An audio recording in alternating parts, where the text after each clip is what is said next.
Today we are going to learn SH beginning and ending words. Let's start.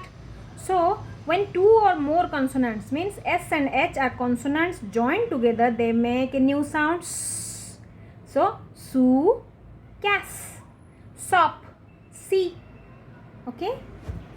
Now, we will see beginning SH sounds. Read with me. Shop,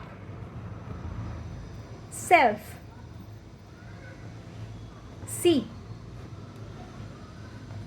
shot, shout, shot,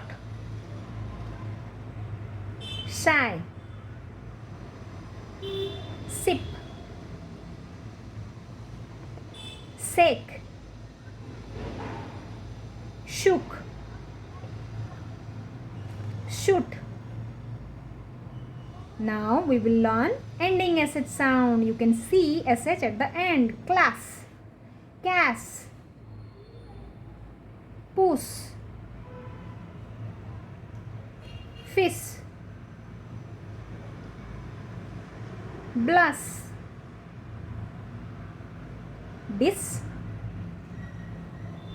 bush, hush,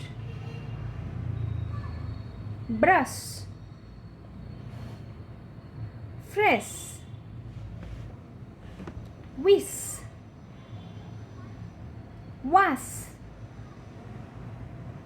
Okay, now we will learn SH phonics story. Sean is on a ship. Sean is on a ship with Sherman. The sea sails by the shore.